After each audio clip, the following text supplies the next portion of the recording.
Hey, architecture firm owners and emerging leaders.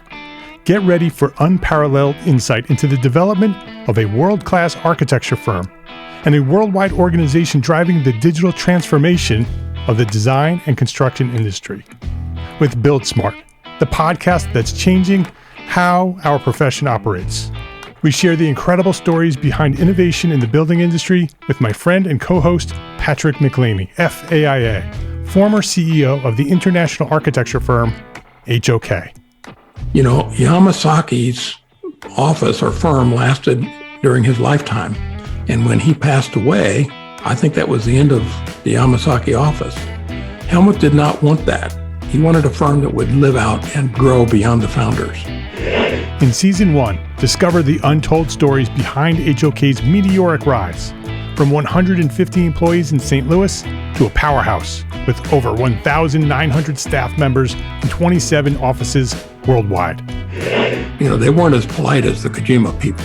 That was just boom. And anytime you have a creditor, whether it's Kojima or the bank, that wants their money, unless you can raise money someplace else, you are out of business.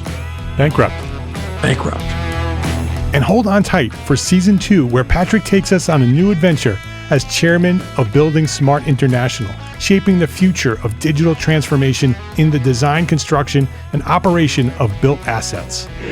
Ian Howell, Ken Harold, and I, Ken was my technical representative from HOK. The three of us took a tour of Europe of 5 cities in 5 days. Very busy time. Simply follow the link in the show notes to subscribe to Build Smart now and uncover lessons that will transform you and your architecture firm.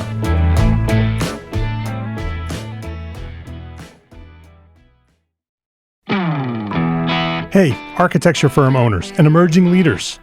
Get ready for unparalleled insight into the development of a world-class architecture firm and a worldwide organization driving the digital transformation of the design and construction industry.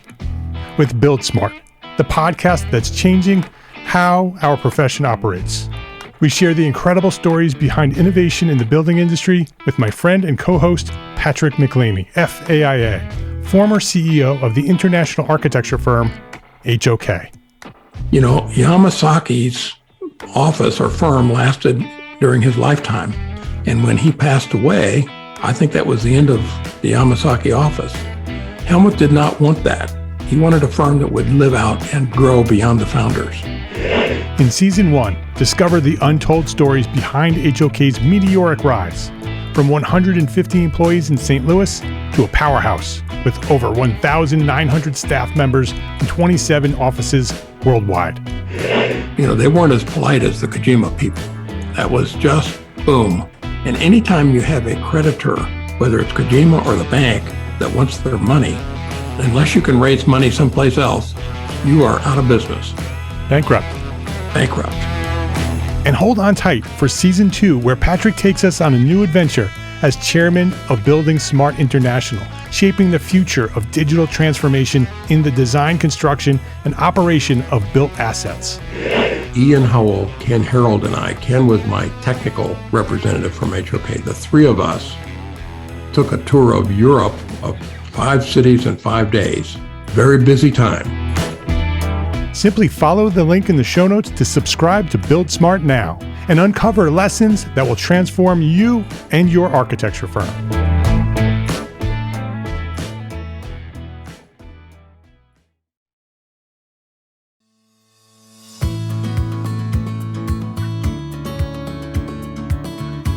My name is Mark R. LePage, and you are listening to EntreArchitect podcast, where each week I speak with inspiring, passionate people who share their knowledge and expertise, all to help you build a better business as a small firm entrepreneur architect.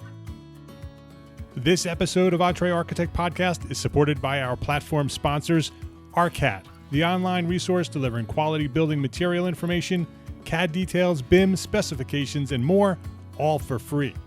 And Suite Process. Focus on the work that matters.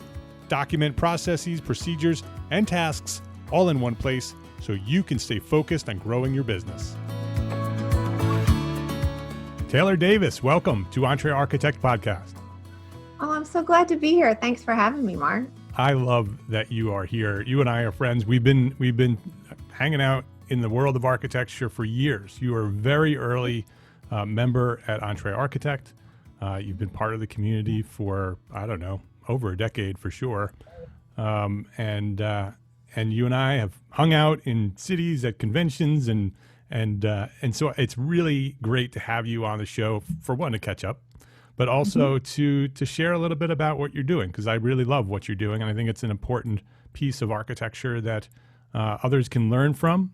They can certainly benefit from what you're doing, but also you might be able to inspire them to do a little focusing, a little internal check on who they are and where they want to be and what they want the world to be. And so I'd love to have that conversation. Let me introduce you to anybody who doesn't know who you are. Taylor Davis is the founder of TPD Architect, a residential architecture, interiors, and planning firm that specializes in helping families live longer in homes they love. As an architect, Taylor is focused on thoughtful design strategies to address the unique needs of her clients, whether that involves working with a growing family or a couple downsizing for the next chapter. A mother of three, Taylor enjoys travel and her tap dancing classes, which I did not know.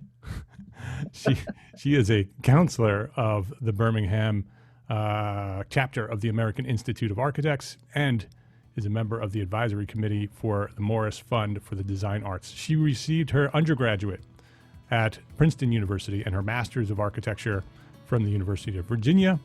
She is a member of the AIA, is NCARB certified, and recently completed her Aging in Place certification through the National Association of Home Builders. Before we get too deep into this episode, let's say thank you to our platform sponsors, ARCAT and Sweet Process. I'm hearing it more and more among the EntreArchitect community. The workload is piling up. With project conditions changing and limited time to get things done, it's good to have information at your fingertips. ARCAT.com provides architects, engineers, spec writers, and contractors with the most comprehensive libraries of building product content. And it's designed so you can access it quickly and efficiently. Even better, ARCAT.com is free to use and requires no registration, no credit card, no email. So visit today at arcat.com and access the information you need now. That's arcat.com, ARCAT.com. Let me ask you a question. Are you frustrated with how long it takes to get stuff done in your architecture firm? Or how chaotic and confusing things seem to get? Well, let me tell you about a much better way of getting work done. Let me tell you about an amazing new tool that will help you overcome the frustrating logjams in your architecture firm. Sweet Process. It's a simple yet powerful tool that lets you create clear step-by-step instructions for every task in your architecture firm. From writing proposals to executing client work to responding to client requests. So everything gets done more easily and more reliably. Plus, you'll have a central place where everyone who works for you, your employees, your contractors, even virtual assistants, can access your procedures anytime from any device. The best way to understand how Sweet Process streamlines your work is to start using it. The company offers a 14-day free trial, but listeners to this podcast, the EntreArchitect community, you can try Sweet Process for 28 days free of charge, 28 days. You don't even have to enter a credit card to get started. Just visit sweetprocess.com/EntreArchitect to start your free 28-day trial. That's sweetprocess.com/EntreArchitect. And let them know that you heard about them at the EntreArchitect podcast. sweetprocess.com/EntreArchitect. Please visit our platform sponsors today and thank them for supporting you, the EntreArchitect community. Taylor, I love your one-liner, specializing in helping families live longer in homes they love. That hits me straight in the heart because my mom and dad live in a place that they love. They actually live in multiple homes that they love. They follow the warmth. Up in the summer, they go all the way up as far as they can go, up along the border of Canada on the St. Lawrence River. They have a little cottage right on the river, and they live there during the summer. And in the winter, they pack up. They come down through North Carolina and come visit us for a little while. And then they keep on going south, and they spend their winters in Cape Coral, Florida, right near Sanibel Island on the west coast. And so that phrase, specializing in helping families live longer in homes they love, when I read that, it really vibrated with me. It resonated with me, right? It was personal. And I think that is so important to us as architects, to find that thing that is personal to us and try to make the world a better place through the things that we're passionate for, right? The purpose that we've been put on this planet for. And it's clear that this is a purpose of yours. And so I want to dive deeper into that. I want to have that discussion with you. But before we do that, I want to know more about you. I want to learn more about you, Taylor. I want to have you share your origin story. When did you discover the passion for architecture, and who and what inspired you to become an architect? Share that journey with us here. Sure. So I actually grew up in a family where architecture was part of what we did. My dad's an architect. So I spent Saturdays at his office playing with the electric eraser.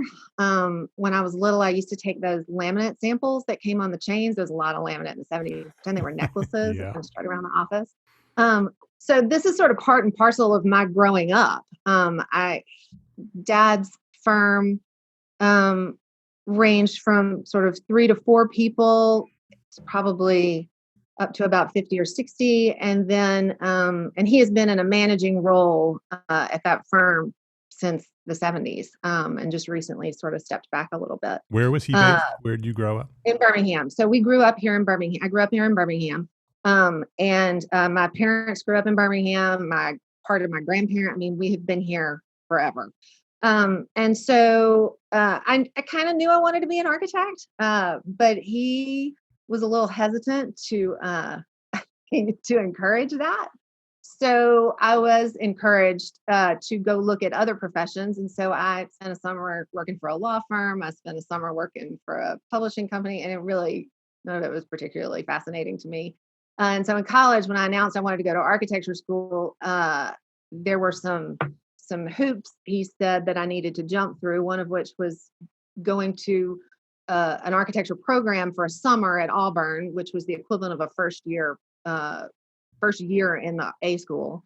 So I did that. I worked construction for a summer. So I sort of went through some, I wouldn't call them tests, but definitely some challenges, because I think there was concern that I had not really thought about what this was going to look like. Yeah, you put the blinders on. I knew. Yeah, and that was sort of all I had known. My mom was a Latin teacher, so it was either be a teacher or an architect, and I really wanted to be an architect. And so I sort of jumped through the hurdles and got to graduate school. Graduate school was a little interesting. I had grown up as the daughter of a firm owner. So my take on architecture was about the business of it. It was about the clients. It was about service. It was about management. It was about weathering sort of the ups and downs of the economy. It was some very practical kinds of things. And architecture school was not like that. It was a lot of jargon that I thought was ridiculous. It was some amazing professors whom I really appreciate having had the opportunity to study under, but I was confused for a little bit because I was like, this doesn't jive with what I know. And so I don't feel like I really felt at home in the profession until I started working. And so I worked in New York for a while, worked at Beyer Blender Bell for about 5 years. Had the great fortune of working with some extraordinary people there. Richard Southwick, Jack Beyer, Crystal Barriscale taught me a lot about preservation and taught me about what it means to live in a city. Taught me about an architect's responsibility in terms of context and client and history. And it helped form for me, a lot of the perspective I have even about working on houses, about context and neighborhood and what it means to work on older houses and what it means to make old spaces work for new people. And so that it really informed a lot of what I do. So anyway, I stayed in New York. We had our first baby in 2001, February, and I was sort of figuring out whether or not I wanted to stay at the firm or go out on my own or just be a mom for a little while. And then September 11th happened and we moved to the suburbs. We moved to Ridgewood, New Jersey on September 16th, 2001. So right afterwards. My rivalry. I grew up in Paramus. So oh, it is the Ridgewood rival. was our So we rival. were right in Ridgewood. And it sort of solidified for me that I was not feeling at that particular moment like I could be a mom and travel back across the river when something else might happen. And I might, those few days after September 11th, nobody could leave the city. And I didn't want to be in a position where I was that far separated physically with literally a moat between me and my baby. Yeah. And that was kind of a jarring moment, but it helped me sort of think about kind of what I wanted to do next. And so I started being a mom for a little while and pulled back a little bit, did some projects and moved from doing commercial work and retail work. I actually worked for the Port Authority at Buyer Blender Bell. We were the consultants to the design work that was happening in the mall under the Trade Center. So a lot of my portfolio was actually storefronts in the mall. And so it was, it's sort of a strange time for everybody right then. And it was especially strange, I think, if you were in that particular area. Yeah. But anyway, pulling back, I started doing residential work in New Jersey and subsequently had 2 more kids. And we moved back to Birmingham in 2007.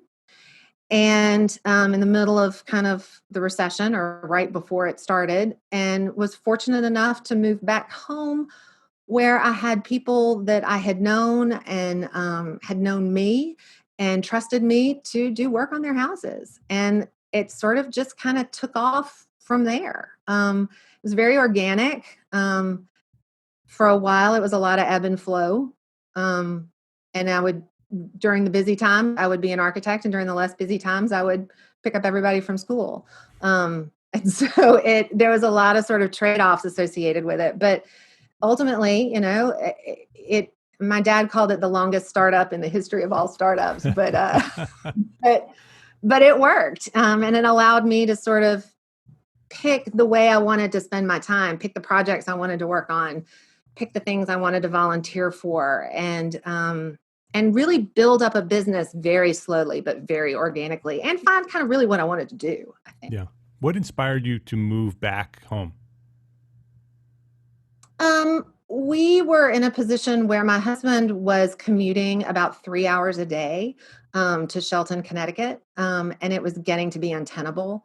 And that sort of started a conversation about, well, are there places we could go? I assumed I was going to live in New York forever. I mean, when I moved up there, I'm like, I'm in. I love this place. This is my vibe. I love being urbane.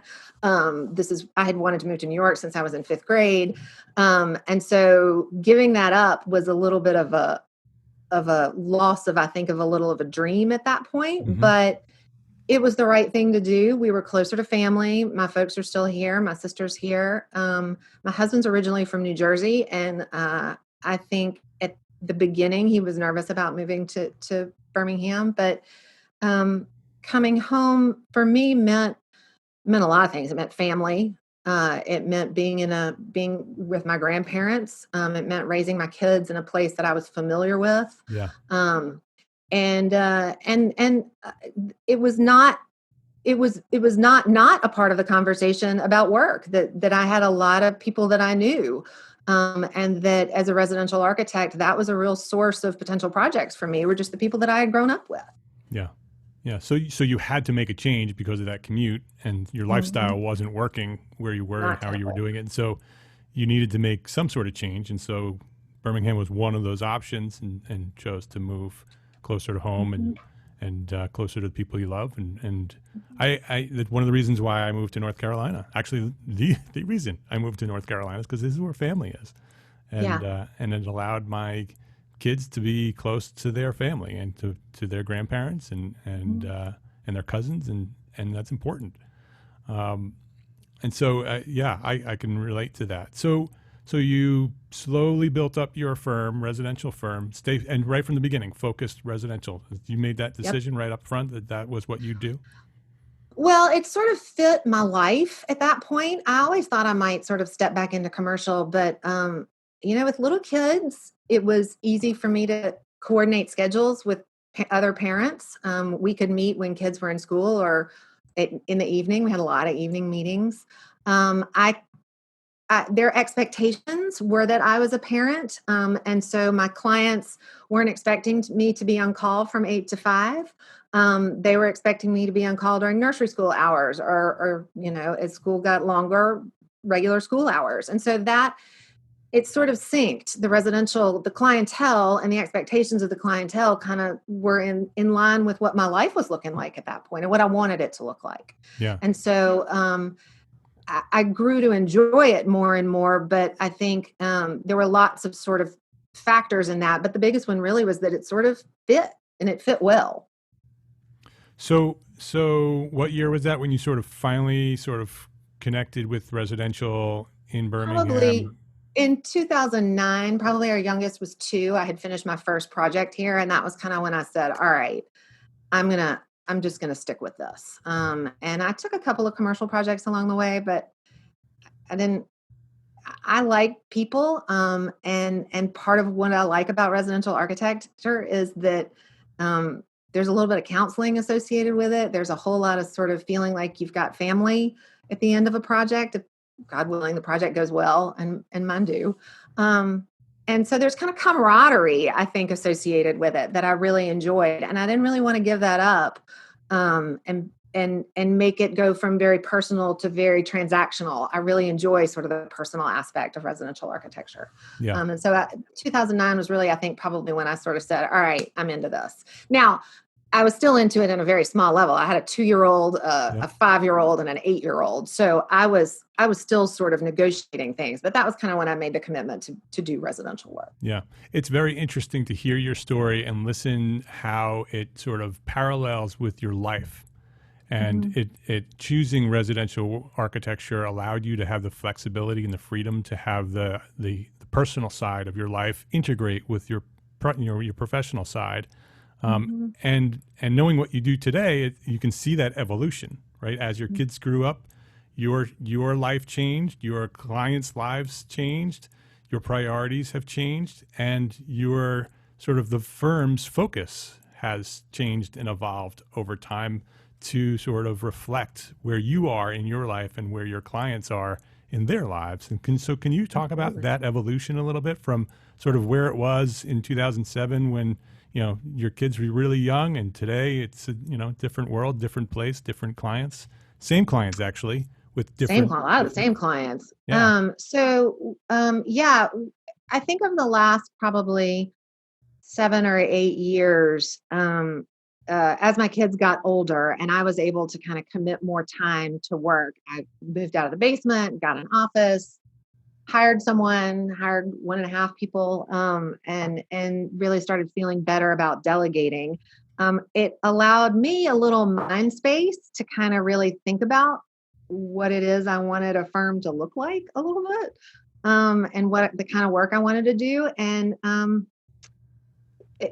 it was probably, I want to say it was 2014, 2015. I got a project with an older couple whom I had known forever. I mean, I say that about all my clients. I've known them forever. It's a very Southern thing to say. And they were thinking about building a master suite. They had an older adult child that was living with them, and they wanted to build a master suite, but they were living on the second floor. And so we talked about what they would need to do to make this master suite work for them for the long haul. but ultimately the biggest hurdle was there was a big set of stairs that they had to get up to get to that master suite. And so I had to kind of step back and kind of let the family have that conversation, and come to the conclusion that what they really needed to do was move to the main level, take over another bedroom. And we ended up creating this sort of spacious master suite that was very accessible and facilitated their lives. And it was a great project. I didn't really think about it as being symbolic until a year later. I got a thank you note from the client. And she said, it's been 1 year since I took my first bath in my new tub. And I want to tell you how much it's impacted our lives. We can roll our suitcases easily in and out when we travel. We can spread out in a way that we were never able to before. We don't have to go downstairs to do the laundry. We have a nice little washer and dryer right here in the closet. And it was kind of one of those moments where you realize that something that you had done really had a significant impact on somebody's life, especially somebody who was nervous about transitioning into a different stage of life. Yeah. And that's when I really started to get interested in helping folks like my parents' friends, or the parents of my friends that I had grown up with, who were living in the same houses that they had grown up in. And that I could potentially have a positive impact with projects that really expanded their ability to live longer in a home that they loved. They'd been there 40 years. They wanted to stay there. They didn't want to leave. They were in a great neighborhood.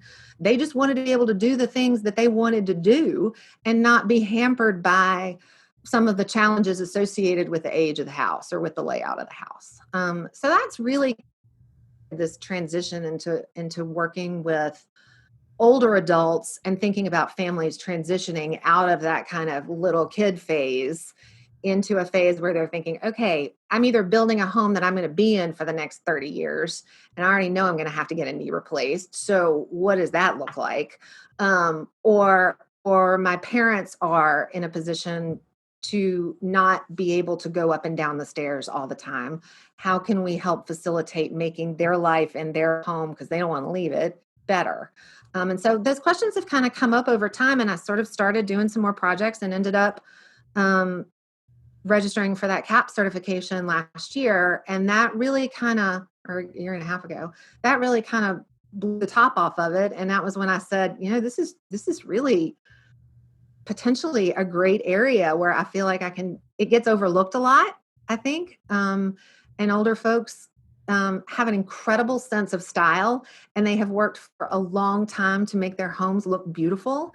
And yet the stuff that's available to them to make their homes accessible is horrible. So how can we, how can we help ease that sort of fear and that anxiety and support their lifestyles, and do it in a way that makes them feel comfortable, and they can stay in the home that they love. So I don't know if that really answered the question, but that was kind of the transition point, is that thank you note really sort of shifted everything.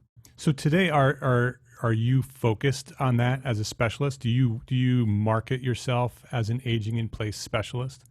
I am currently marketing myself as an aging in place specialist.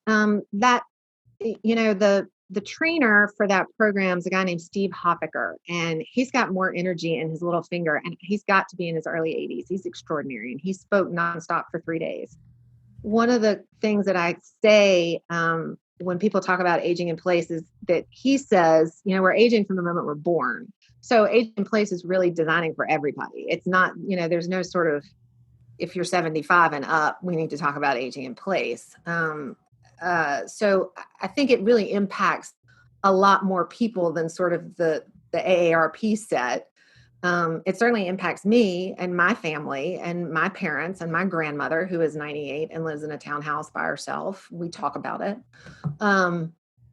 So I think that conversation about aging in place, it's not a particularly sexy term, but it does really apply to a broad swath of the population. And that population of older Americans is growing astronomically. I mean, I think I wrote it down, the number of people aged 55 to 73 is 71.6 million people. And they own 48% of the homes in this country. Yeah. Yeah. That's a huge number. And the housing stock, Harvard did a study, only 1% of current and existing housing stock in the United States is equipped to meet, I think there were kind of 4 criteria about zero entry or zero clearance entries, wider doorways, lever handles. There were sort of 4 criteria. Only 1% of existing housing stock meets that criteria. So there's a lot of work to be done. And then on the other side of that, it doesn't just affect aging, it affects whether I've had a teenager who tore their ACL and is going to be in a wheelchair for a little while. Is there a place where they can take a shower? Or you've got somebody sick, in recent times, quarantining in your home. Is there a suite where they have an accessible bathroom and bedroom where they can stay for a little while? So yes, aging in place is kind of my specialty, but it impacts a much broader group of people, I think, than what we would normally think of as kind of the aging population. Yeah. Because as Steve said, we're all aging. So it sounds like it's more of a philosophy on how you design residential architecture across the board for anybody. Right. That 100%, when you design architecture, you design it in a way that anybody can live in it for as long as they want to live in it, is sort of the goal. Right. That's the goal. And that's not always possible with everything, but we can certainly have those conversations. Do you find that market, the older generations, the people that you're working on these projects with, tend to have larger budgets too, a little bit more flexible with their budgets because of their life and where they are in their life? Some do. Some definitely do. Some are, one of the things we talk about is what kind of life do you want to live right now? You're going to live another 25 years, 30 years, God willing, 40 years, whatever that is. What do you want to do? And so my in-laws, when they moved to a smaller community in North Carolina, a 55 and over community, one of the things that was really important to them was they wanted to be able to travel. So they wanted to be able to be predictive in some of their costs. So energy efficiency was something that they wanted to spend some money on, because that would help say, okay, we know we're only going to spend X each month, which gives us enough to be able to travel, before COVID, travel. So those conversations vary a little bit. They do tend to have larger budgets, but a lot of the times they want to be predictive or control certain things so that they have enough income to be able to do some of the fun things that they also want to do. So we talk about maintenance, talk about energy efficiency. We kind of talk about all those things, especially when we're doing new homes, because there may be a bigger front end investment, but it gives them some security that they won't be spending the weekends painting the house or cleaning out the gutters. They'll be able to go fishing with their grandkids. The idea that you're a specialist in aging in place, was that because you've made that decision? I'm going to be a specialist. I'm going to market. I'm going to build a brand around this. Was that a difficult decision to make, to sort of leave the generalist residential architect, I can design anything, to say, okay, I'm going to specialize. I'm going to market myself. So when people hit my website, the people who are looking for this say, yep, I'm home. And people who are not necessarily looking for it may walk away, may click away. Was there sort of some apprehension to do that? So, Mark, I have been a long time EntreArchitect affiliate with this community, and I have heard you talk about specialization for a long time, and I was resistant. I wanted to be able to do it all, and especially in sort of financial unpredictability, to be able to take any project, to sort of say, I'm only going to specialize in this. There was kind of a risk. I might lose a big project that could potentially get me to the next, through the next 6 months. And so there was some hesitancy associated with it. I think I finally sort of saw the light, and I had a couple of big projects come my way that were going to benefit from that specialization. And as a result of it, there's been a couple of things that have happened. Conversations have changed drastically about the kind of work that I'm doing. It offers me the opportunity, when I specialized, to focus and say, I really want to be an expert in this. I don't have time to to think about everything. I want to be able to have the time to focus on this thing. And when you sort of let go of some of that other stuff, there are plenty of other people who can handle those things. I could spend the time doing research and reading and listening to podcasts and talking to people who are doing amazing product design with walkers or whatever that is, so that I am in a position to really do a better job of learning about this particular aspect of architecture. So it was freeing in a lot of ways. So a lot of that apprehension was sort of unfounded, and I was very nervous about it. But once I did it, it was kind of like the skies opened up, doors opened up, opportunities to present things, opportunities to share your knowledge, opportunities to have real meaningful conversations in different contexts with insurance companies, with direct medical sellers. So it in some sense, it was very much a focus, but it also kind of broadened the community that I was talking to. And that was so much fun. And I have really enjoyed that process. It's hard. And it's hard to sort of put a tunnel on your vision and sort of say, no, that doesn't fit in. And I don't have to do that with every project. Right. I can still take projects that don't necessarily fit into that specialization for sure. But giving myself the kind of space, the mind space and the time space to be able to focus has re-energized me, I think, a lot, and certainly energized a practice.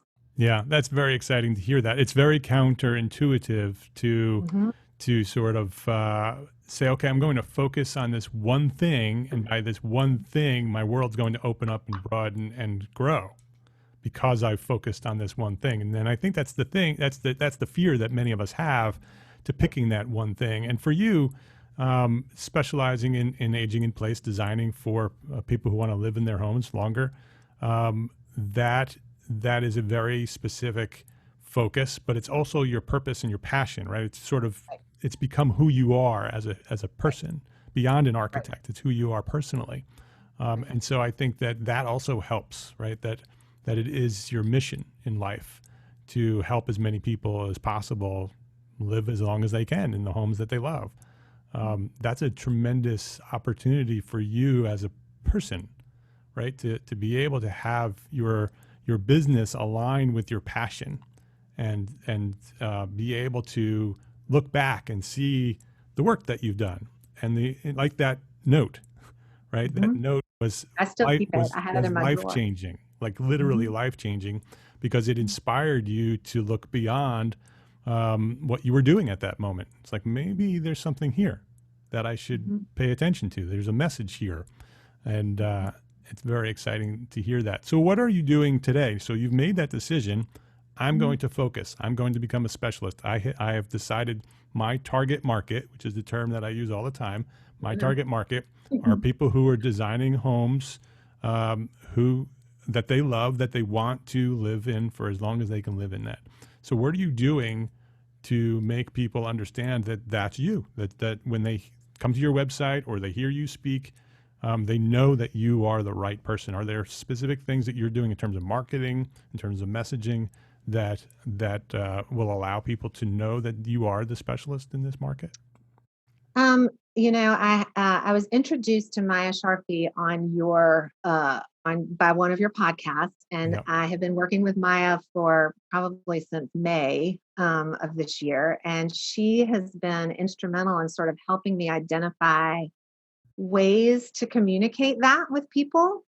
And a lot of them are very simple. I spent probably 5 weeks this summer sending blast emails to just about everybody I knew advertising a consulting service that we're working on, which is about helping identify what some of the challenges might be to staying in your home for a longer time. So it's a very specific consulting service that we were trying to sort of beta test a little bit, but I made it a goal to email 50 people every week to tell them about this service. And it was a little hard sort of right now, pandemic wise, because usually the way I do things is see people in the coffee shop or at the grocery store or whatever that is. And I don't see those folks anymore. And so I'm not going on tours with my real estate agents that I talk to all the time. I needed to communicate with them in a different way.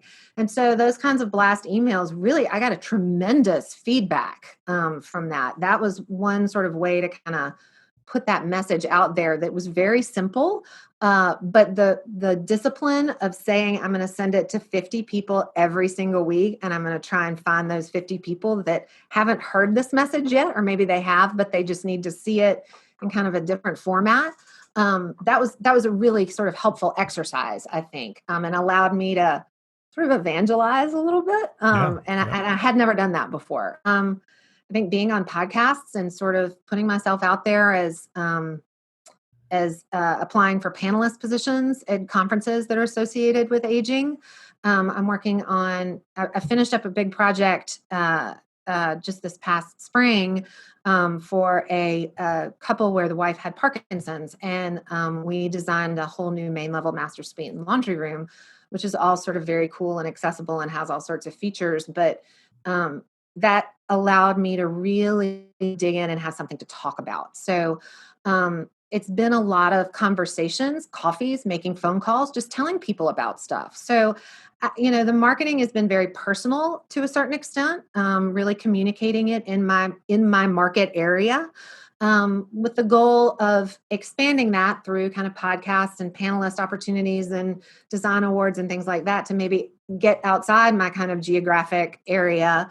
And expand kind of what I'm able to do as a consultant for people who are thinking about this. So the goal is to sort of be a consultant to architects who might be doing multifamily housing, who want to figure out kind of some ways to make that a marketing piece for them. How do we market this to a community that or to a cohort of people that may want to stay in this house for 25 years? What are sort of the bells and whistles we need to add?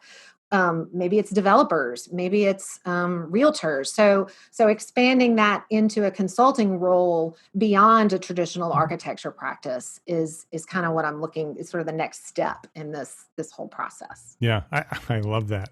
Another example of why, when you focus, the opportunities come, because now you focused on this market. You've decided, okay, I'm a specialist in this. I am an expert. So now what can I do with that? I can consult with other architects because I'm an expert. Mm-hmm. You can hire me and I'll help you do the same thing for you. You can have that service that Maya helped you with. 50 people reach out. I'll do this for this dollar amount. Was that how that worked? Was sort of a package? Yeah. So it's a little consulting package. And so we go in for, a meeting, and we go through kind of what they love about their house. Really, that's the first thing we talk about, is what do they love about their home? And sort of that gives me a sense of why they're there and why they would want to stay. And then you can sort of dive into, is that do the things they love about their house make it feasible for them to enter into a construction project that will allow them to live in that house for longer? Do they love it enough? And sometimes during that conversation, they're like, yeah, we're not really that thrilled with this house. We could really see ourselves living somewhere else. But that conversation, and I take a lot of pictures, and I come up with a little customized report with some recommendations that go along with it that are very much targeted to them. That allows them to have a conversation internally, whether it's a couple or a family, extended family, about what they need to do to live there longer, so that they can get that advice of a professional without starting in a whole series of contractual obligations that lead to schematic design, that lead to contractors coming in, whatever. They can start on a very sort of base level, kind of a conversation level with some recommendations, and have that hard conversation. What is it going to look like if I need to be in a wheelchair? Yeah. How does that impact us? Is this something we want to build for or not? And so I think the service, especially right now, has been very well received, and we are looking forward to doing more of those consultations. They're actually really fun. I get to do a lot of talking, and I like to do that. And I think that's something any architect can do, right? They can bundle a package and say, this is what I do. But when you do, like, again, focused on the specialist point of view, by focusing as a specialist, now that has even more value, because they're hiring you as an expert to help them get through this decision-making process. And that alone is worth some money to them. And so they're happy to write a check for $400 or $500 or whatever you're charging. Oh, I gave them the number, and I kept expecting somebody to be like, no. And they didn't. And I thought, wow, this was not what I expected. Raise the price. A little bit more. Yeah. And I just also want, Maya has been on the show several times. Build Yourself Workshop, I think Yep. buildyourselfworkshop.com. So if Yep. anybody wants to learn more about Maya, you can go on the podcast, our podcast, and go learn more about Maya. But buildyourselfworkshop.com for Maya's Absolutely. information. I Yes. highly recommend it as well. Mostly focused on women, but men certainly can learn from what she's teaching over there. So anybody should go over there and take a look. So I love what you're doing. I love all these different opportunities. And you didn't even mention your website, but I'm sure your website is being reworked to sort of focus on that as a specialist. So people, when they land there, are like, oh, Yes. I'm home. Yeah. 100%. Yes. We are spending websites take a little time. So we are investing some time, and we're busier than, like every other residential architect right now, we are busier than we have ever been. And so investing that time on the website is something I know I have to do. And it's hard to find the time, the hours to do it, but we are working on that. And that will be a much better reflection, I think, of our focus once we are done with it, hopefully in November. Yeah. With everybody home sort of quarantining and spending 6 months now in their houses, everybody is reevaluating the way they live, right? And the future of how they're going to live in the future. So residential architects across the board have opportunities to sort of pick a piece of that house and become a specialist in that, but especially someone who's looking at aging in place, even at, somebody at 25, 30, 40 years old who's been in their house for 6 months is thinking, how can this house work better for me in the future? If this happens again and I'm locked in this house again, as I get older, you start thinking about all these new ways of living, and they'll be reaching out to architects to make those help make those decisions. So very interesting. So Taylor, before we wrap things up, what does the future of TPD Architect look like? Where do you want to go in the next few years? Well, we are lucky to be growing. We are actually looking to hire some more folks to be on our team.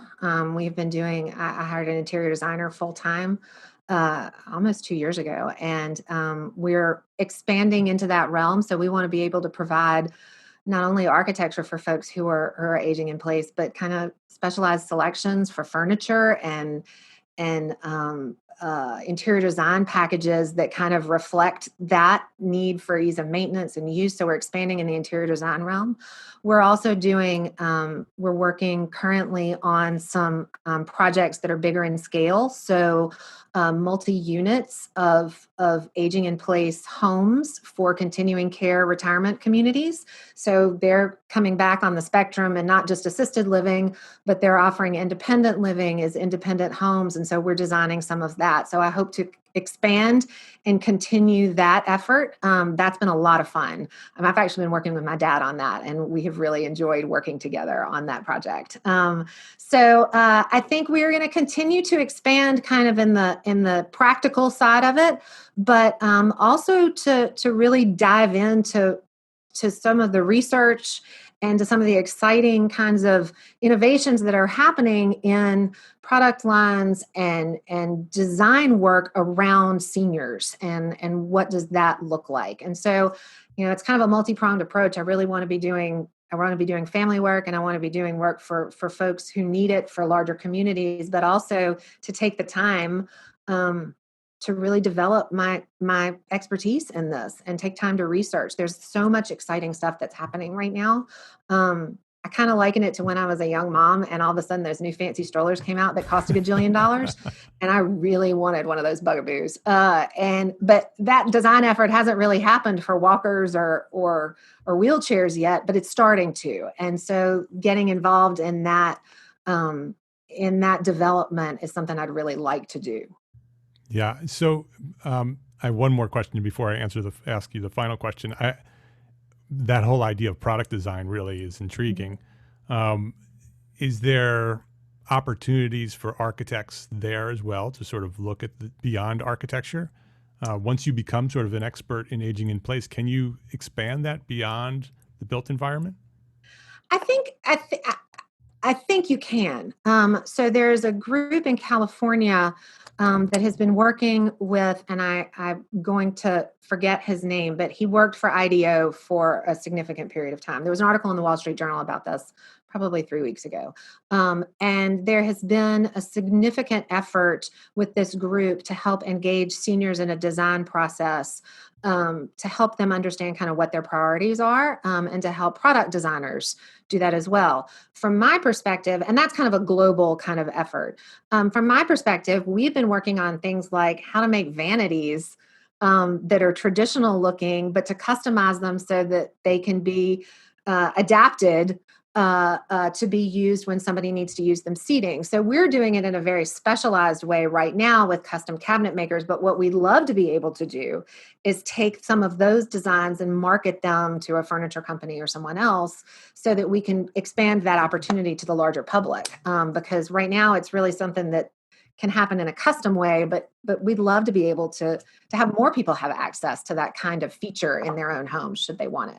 Yeah, it does not sound like by picking a specialist, you have reduced your opportunities. No, not at all. And I was so worried about it, and I fought it for so long. And it has opened up so many new doors just in my own brain about new ways to work that I wasn't thinking about before. I was really sort of in the grind of production work, design work, production work, design work, production work. And now I sort of have got some flexibility, like I said, mind and space and brain space to be able to think about things. It's very exciting to hear your journey and to see what you're doing today and where you want to go, and super exciting. And it's been a lot of fun to watch you from the early days when you first joined EntreArchitect and where you were and the things you were struggling with. I remember when you hired your first employee and how hard that was to get through that process.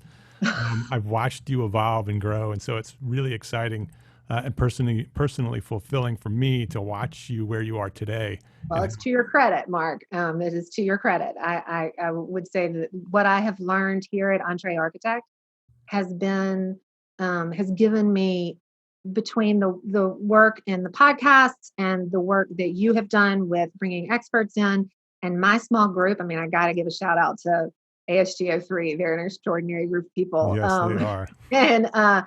And they have supported me, and we've supported each other through all sorts of different endeavors. So this community and the work that you have done has been really the catalyst that allowed me to take some leaps that I wouldn't have taken otherwise. That's very, thank you for saying that. That makes me very, very happy to hear that. 100% true. Yeah. The final question. What is one thing that a small firm architect can do today to build a better business for tomorrow? Well, I would say specialize, but we sort of talked about that. I think the other thing that I would say is to give yourself some grace. That it is not, it's not always a predictable trajectory. And sometimes you need space to live and space to breathe, and space to think. And if you give yourself some grace and allow yourself to make some mistakes, you learn a lot more in the process. Being so focused on an end goal can ultimately be really disappointing. So being the longest startup in the history of startups in Birmingham was really kind of the right path for me.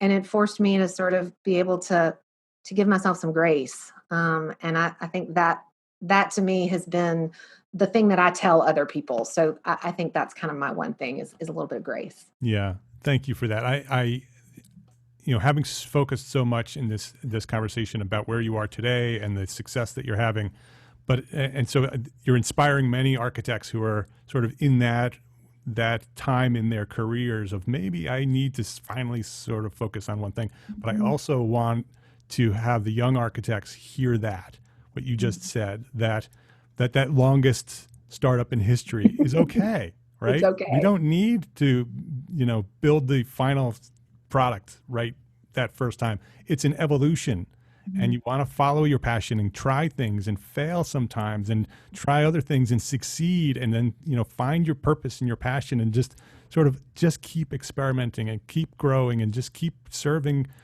the rest of the world in a positive way, and you'll find your place. And eventually you will find your place, just like Taylor has, just like I have, and many of us here at EntreArchitect have sort of worked our way to the point where we're sort of okay with where we are today and where we're going from this point forward, because I think that's the evolution of an architect, that those early years should be experimental. They should be sort of opportunities to try things and see if it works. And so I think that's great advice. Taylor Davis is this lady's name. You can learn more about her. tpdarchitect.com is her website. You can go there, check her out there, connect with her and say hi. Say that you've heard about her here at EntreArchitect Podcast. She's on LinkedIn, Facebook, Instagram as well. Go there now and go say hi and connect and follow there. All of those links will be on the show notes for this episode. So just go to the show notes, click the links, and you can get right over there. Taylor, I really enjoyed this conversation a lot.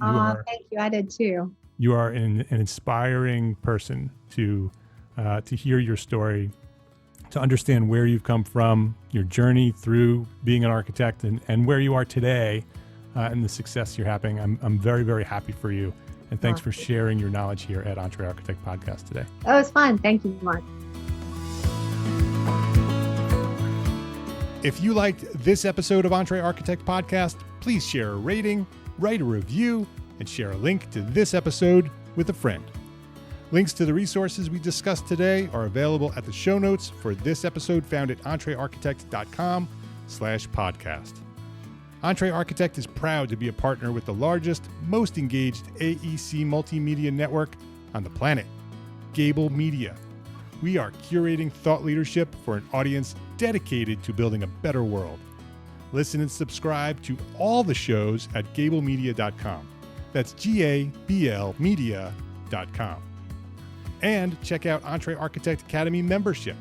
We have ready-to-edit business resources, live monthly training for architects, a supportive architect community, and Simple Systems, our new business system program developed for you, small firm architects. It's all waiting for you right now at EntreArchitect Academy membership. Come join me and hundreds of EntreArchitect peers at entrearchitect.com/join. That's entrearchitect.com/join to enroll today. Be well, my friends. Be healthy, happy, safe, and secure. Thank you for listening. Love, learn, and share what you know.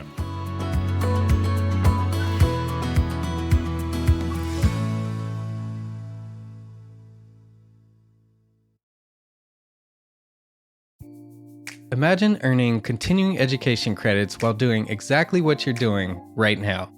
Well, you can. Gable Media has revolutionized the way you earn your continuing education credits with a groundbreaking approach. Forget running around town and scouring the internet for credit-worthy courses. Fulfill your CE requirements effortlessly by listening to engaging podcasts just like the one you're listening to now. Our podcasts are designed to educate, entertain, and inspire, all in a user-friendly environment. But wait, there's more. Architects, Gable Media is also approved as an AIA continuing education services provider.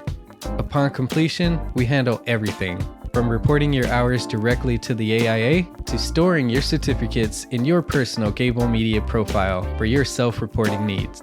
So follow the link in the show notes and start earning your credits in the most innovative and entertaining way possible with Gable Media.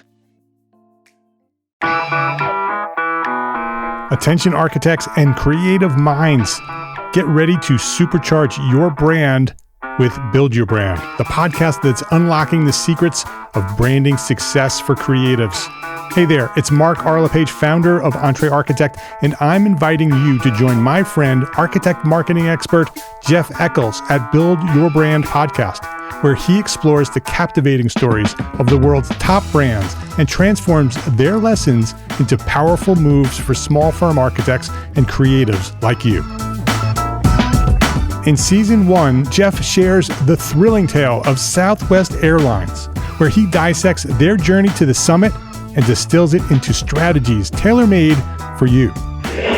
It's important to keep in mind that companies like Southwest compete in the real world, just like you, and face real-world challenges, just like you. You might be surprised at how similar those challenges are to the struggles that you grapple with on a day-to-day basis. Don't miss out on your blueprint for success. Subscribe, tune in, and let's build your brand together. You may have noticed that the very best brands in the world are also known for having somewhat unique corporate cultures. That's often the glue that holds everything together when they encounter those rough spots. We don't do it because it inconveniences the passengers to whom we are primarily dedicated, the short haul, frequent flyer. Follow the link in the show notes to subscribe to Build Your Brand today. Remember, no matter the size, the journey's the same. Your brand's journey to the top starts here.